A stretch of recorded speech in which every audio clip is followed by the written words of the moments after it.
Everyone ఎలా ఉన్నారు అందరూ?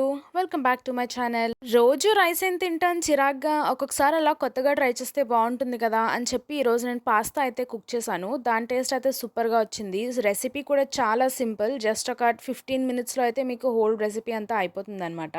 సో, ఇదొచ్చేసి నేను కాస్త ఇండియన్ టచ్‌లో అయితే చేశాను. సో, దాని గురించి మీ దగ్గర అవైలబుల్ ఉన్న వెజిటబుల్స్ అయితే మీరు తీసుకొని ఇలా జూలియన్స్‌లో అయితే కట్ చేసుకోండి. సో, నేనైతే నా దగ్గర అవైలబుల్ ఉన్న వెజిటబుల్స్ యూజ్ చేస్తున్నాను. Cabbage, onion, carrot, mushroom, radish, potato ఇంకా టొమాటో అయితే యూజ్ చేస్తున్నాను. సో, ఫస్ట్ అయితే ఒక ప్రెషర్ కుక్కర్ తీసుకొని దాన్ని కాస్త హీట్ చేసి అందులో కాస్త బటర్ వేసి కరిగించండి.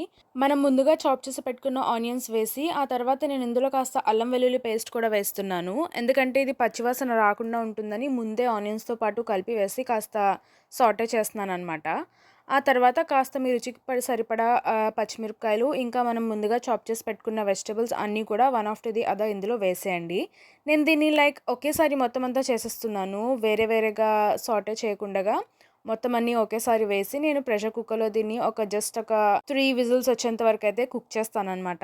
వెజిటబుల్స్ అన్నీ వేసేసాక మీ రుచికి సరిపడా కాస్త ఉప్పు, ఆ తర్వాత మీ దగ్గర ఉంటే కనుక రెడ్ చిల్లీ ఫ్లేక్స్ వేసుకోండి. లేదంటే పెప్పర్ పౌడర్ వేసినా సరిపోతుంది, నల్ల మిరియాలది. ఆ తర్వాత మీ దగ్గర సీజనింగ్, ఇటాలియన్ సీజనింగ్ వేస్తున్నాను. అది వేస్తే ఏంటంటే మీకు ఫ్లేవర్ ఇంకా చాలా బాగా వస్తుందనమాట. ఇది మీ దగ్గర ఆప్షనల్ లేకపోయినా పర్వాలేదు. ఆ తర్వాత ఒక 1 టేబుల్ స్పూన్ వచ్చేసి ఆరిగానో పౌడర్ కూడా వేయండి. అండ్ ఆ తర్వాత నేనేమో ఇక్కడ బ్లాక్ పెప్పర్ పౌడర్ అయితే యూజ్ చేస్తున్నాను కొద్దిగా స్పైస్ కోసం.